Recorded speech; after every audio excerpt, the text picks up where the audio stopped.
അപ്പൊ എന്തൊക്കെയുണ്ട് എല്ലാവർക്കും വിശേഷം? സുഖമാണെന്ന് വിശ്വസിക്കുന്നു. അപ്പൊ ഇന്നത്തെ പുതിയൊരു വീഡിയോയിലേക്ക് എല്ലാവർക്കും സ്വാഗതം. അപ്പൊ ഞാൻ ഇന്ന് കാണിക്കുന്നത് എന്റെ ബർത്ത്ഡേ വരുന്നുണ്ട്. അപ്പൊ അതിന്റെ ഒരു ഡ്രസ് പർച്ചേസ് ചെയ്തിട്ടുണ്ടായിരുന്നു. അപ്പൊ അതും കാണിക്കാൻ വേണ്ടി ആദ്യവുമാണ് ഞാൻ എഡിറ്റ് ചെയ്തത്. ഇത് ഞാൻ ചിലപ്പോഴേ അപ്ലോഡ് ചെയ്ത വീഡിയോ, കാരണം വീഡിയോ ഞാൻ ചെയ്യുന്നത് ഇത് ഞാൻ പർച്ചേസ് ചെയ്ത പ്രൊഡക്റ്റിനാണെന്ന് അറിയാൻ വേണ്ടി ടെസ്റ്റ് ചെയ്യുന്നുണ്ട്. ഓക്കെ, അപ്പൊ ഞാൻ വാങ്ങിയ ടീഷർട്ട് ഇതാണ്. ഞാൻ വാങ്ങിയ ഉദ്ദേശിച്ച ക്ലോത്ത് ഇതല്ല, കോട്ടന്റെ ക്ലോത്ത് ആയിരുന്നു. പക്ഷെ ഇത് വന്നത് എന്താ കോട്ടൺ ക്ലോത്ത് അല്ല കേട്ടോ.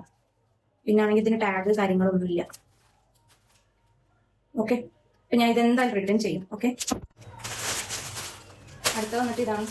ഇതിന് ടാഗോ കാര്യങ്ങളൊന്നുമില്ല. ഇത് കോട്ടന്റെ ക്ലോത്ത് അല്ല.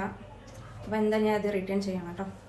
വേറെ പർച്ചേസ് ചെയ്യാം, സമയം ഉണ്ടോയെന്ന് അറിയില്ല കിട്ടാൻ. അപ്പോൾ ഇത്രയുള്ള വീഡിയോ എല്ലാവർക്കും ഇഷ്ടപ്പെട്ട ലൈക്ക് ചെയ്യുക, ഷെയർ ചെയ്യുക, സബ്സ്ക്രൈബ് ചെയ്യുക, കമൻറ്റ് ചെയ്യുക. Thanks for watching. Bye, thank U.